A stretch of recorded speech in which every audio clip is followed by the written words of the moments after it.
सलाम, नमस्ते, सत श्री अकाल। मैं हूं रजा और आप देख रहे हैं रजाग्राफी। इजराइल और फिलिस्तीन से जुड़ी हुई बड़ी खबरें आपके सामने लेके आया हूं। रिपोर्ट के अंदर कई खबरें हैं। थंबनेल में आपको एक खबर नजर आ रही है, लेकिन इस रिपोर्ट को पूरा देखिएगा, आपको सारी अपडेट देने वाला हूं। इजराइल का जुल्म बेहद बढ़ चुका है और आगे और बढ़ेगा। और आपको शुरू में ही बता दूं कि जंग की आशंका फिर से बढ़ गई है और जंग दोबारा से होगी, ये भी अब क्लियर हो गया है। दोस्तों ध्यान से देखिएगा, सुनिएगा, समझिएगा और इस रिपोर्ट को शेयर करना मत भूलिएगा। दोस्तों शुरू से शुरू करूंगा, सैटरडे से शुरू करूंगा। सैटरडे को कालंदा चेक पॉइंट पर, जी हां, फिलिस्तीन में कालंदा चेक पॉइंट पर एक 28 वर्ष की फिलिस्तीन की महिला को गोली मार दी। जी हां दोस्तों, वीडियो ऐसी है कि मैं आपको दिखा नहीं सकता हूं, लेकिन मैं आपको सेंसर करके, ब्लर करके दिखा रहा हूं। माफ कीजिएगा, थोड़ा सा YouTube की पॉलिसी के बारे में हमें देखना पड़ेगा।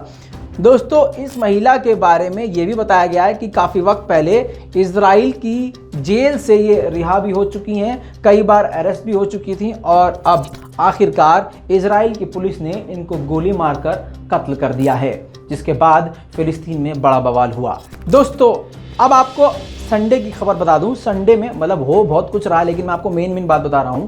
संडे को एक फिलिस्तीनी परिवार जफ्फा इलाके से गुजर रहा था अपनी कार में। इसी दौरान एक यहूदी इंसान ने बच्चों के ऊपर, गाड़ी में बैठे बच्चों के ऊपर पेपर स्प्रे से हमला कर दिया।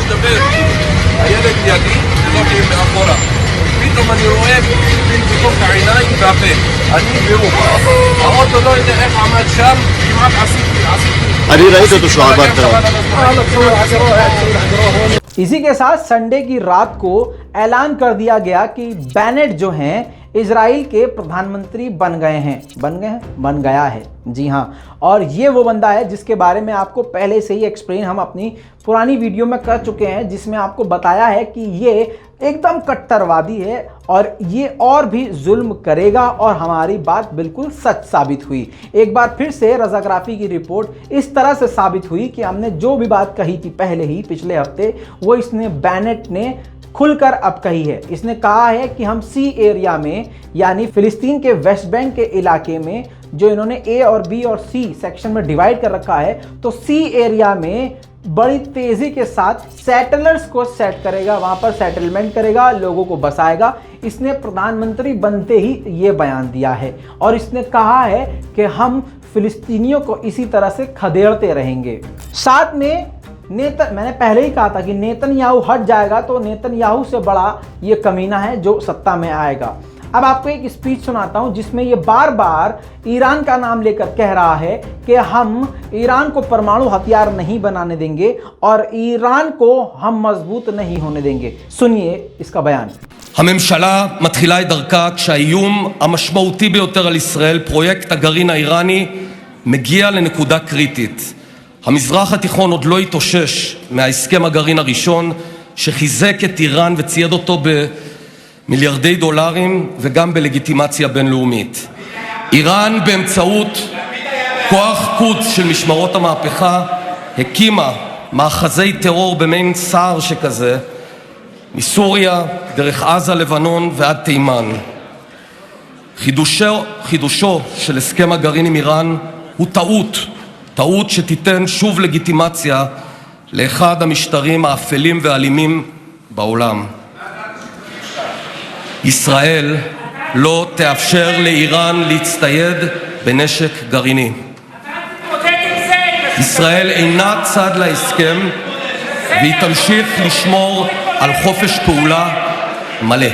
दोस्तों अब सबसे बड़ा खतरा ये है दोस्तों, जब आप ये रिपोर्ट देख रहे हैं, आज ही के दिन फ्लैग मार्च डिसाइड किया गया है यहूदियों की तरफ से। यहूदियों का सबसे बड़ा नेता सरदार, जो पिछले कई दिनों से मस्जिद अल अक्सा के अंदर घुसने की नाकामयाब कोशिश कर रहा था, अब उसने ट्यूसडे का यानी आज का दिन फिक्स किया है और आज बड़ा बवाल होने वाला है, क्योंकि सारे यहूदी मिलकर मस्जिद अल अक्सा के गेट के पास पहुंचेंगे फ्लैग मार्च करते हुए, और इस दौरान वो मस्जिद अल अक्सा के अंदर भी घुस सकते हैं, मस्जिद अल अक्सा के गेट पर भी बवाल कर सकते हैं, और बड़ा बवाल होना वाजिब है, तय है, क्योंकि दूसरे ग्रुप ने, फिलिस्तीन ग्रुप ने और फिलिस्तीन के जितने भी फाइटर्स ग्रुप्स हैं, सभी फिलिस्तीनियों ने ऐलान कर दिया है कि हम इनके इस प्रदर्शन को रोकेंगे। तो जाहिर सी बात है, झड़प होना अब वाजिब हो चुका है। दोस्तों, पिछले 50 सालों से ये फ्लैग मार्च ऐसी गुंडागर्दी के साथ निकालते आए हैं। फ्लैग मार्च में ये फिलिस्तीनियों को गालियां देते हैं, फ्लैग मार्च पे नाचते गाते हैं और अपनी गुंडागर्दी का जश्न मनाते हैं। फ्लैग मार्च में ये मुसलमानों को टारगेट करते हैं, फिलिस्तीनियों को टारगेट करते हैं और गलत जुमलों का इस्तेमाल करते हैं, नाचते गाते हुए ये मस्जिद अल अक्सा तक और उसके अंदर तक पहुंचते आए हैं। लेकिन ये पहली बार हो रहा है, इतिहास में पहली बार हो रहा है कि इनको टक्कर देने के लिए फिलिस्तीनियों ने कमर बांध ली है। दोस्तों, फिलिस्तीन की जॉइंट लिस्ट एक पॉलिटिकल पार्टी है, उसने ये बात कही है कि जिस तरह से इन्होंने रमज़ान में माहौल ख़राब किया था, डेथ टू अरब का नारा लगाकर और मस्जिद अल अक्सा के अंदर घुसने के बाद ये सारा माहौल ख़राब किया था, जंग छेड़ दी गई थी, इसी तरह से ये फिर फ्लैग मार्च करके ज़बरदस्ती माहौल को ख़राब कर रहे हैं, जो कि काफ़ी ज़्यादा भयानक हो सकता है। दूसरी तरफ हमास ने अपने सभी चाहने वालों से और लोगों से कहा है कि इस फ्लैग मार्च को किसी भी हाल में रोके, इस वजह से और ख़तरा बढ़ चुका है कि आज कभी भी कोई भी बड़ा कांड हो सकता है। दोस्तों, अब ये वीडियो देखिए। वेस्ट बैंक में लगातार बिल्डोजर के जरिए मकान गिराया जा रहा है, फिलिस्तीनियों के मकानों को, घरों को तोड़ा जा रहा है और पूरी तरह से उसको बर्बाद किया जा रहा है। इतना ही नहीं दोस्तों, पूरे पूरे गांव को ही उजाड़ा जा रहा है। तस्वीरें हम तक कुछ कुछ पहुंच पा रही है और आज पहुंच रही हैं, और पिछले कई सालों से, 50 सालों से लगातार इजराइल ये फिलिस्तीनियों के साथ कंटिन्यू कर रहा है। फिलिस्तीन के दलों का, संगठनों का ये कहना है, जो कि हम पहले ही बोल चुके थे, कि भले ही सरकार इजराइल की बदल गई हो, लेकिन इनकी पॉलिसी फिलिस्तीनियों के लिए सेम है।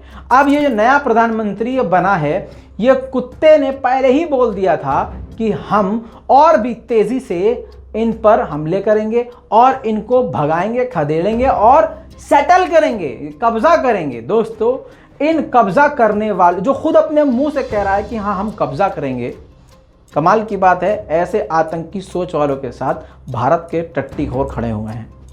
भले ही नाले में बह रहे हैं, मर रहे हैं ससुरे, लेकिन खड़े हैं इजराइल के साथ। दोस्तों, आपको बता दूं कि आज के दिन फ्लैग मार्च होना है, इसी बीच में ये झड़प भी होनी है, कंफर्म हो गया है। दोनों तरफ से बड़ा कांड हो सकता है, झड़प हो सकती है और कुछ भी हो सकता है। इस बात से अंदाज़ा लगा लीजिए कि डिफेंस पूरी तरह से इजराइल का तैयार है, आयरन डोम उसके तैयार है, मिसाइलें तैयार हैं, सेना तैयार है, जल सेना तैयार है, वायु सेना तैयार है, पूरी तरह से अलर्ट पर है, जिससे साफ जाहिर होता है कि नेतन्याहू के समर्थन वाली पार्टी जो ये फ्लैग मार्च निकाल रही है, ये फिर से माहौल ख़राब करने की एक कोशिश करने वाली है। दोस्तों, मैं आपको बता दूं, यरूशलेम, ये छुप छुप के लोगों ने वीडियो बनाई है। अब यरूशलेम जो इलाका है, अब वहाँ पर बड़ी तादाद में सेना को तैनात कर दिया गया है। ये कल रात से तैनात है और लगातार भारी मात्रा में फौजियों को तैनात किया गया है। जाहिर सी बात है, अब एक बार फिर से फिलिस्तीनी खतरे में हैं। दोस्तों, इतना ही नहीं, कल से ही इनके ग्रुप्स ने, छोटे छोटे ग्रुप ने, इलाकाई ग्रुप ने टुकड़ियाँ बना के, जैसे संघी टुकड़ियाँ बनाते हैं, वैसे ही टुकड़ियाँ बना के इन्होंने कल से ही मार्च करना शुरू कर दिया था और मार्च में लोगों को जोड़ना शुरू कर दिया था। तस्वीरें आपके सामने हैं। दोस्तों, अब खबर क्लियर कट ये है, 100 की सीधी, कि अब आने वाले वक्त में फिलिस्तीनियों पर जुल्म बढ़ेगा और माहौल ज़रूर ख़राब होगा। इस पूरी रिपोर्ट पर आपकी क्या राय है, नीचे कमेंट में ज़रूर लिखिएगा और रिपोर्ट को शेयर करना मत भूलिएगा। जल्द लौटूंगा और भी अपडेटेड जानकारी के साथ विद प्रूफ। उम्मीद करता हूं कि आप हमसे जुड़ जाएंगे और अपनी राय कमेंट में ज़रूर देंगे। जय हिंद।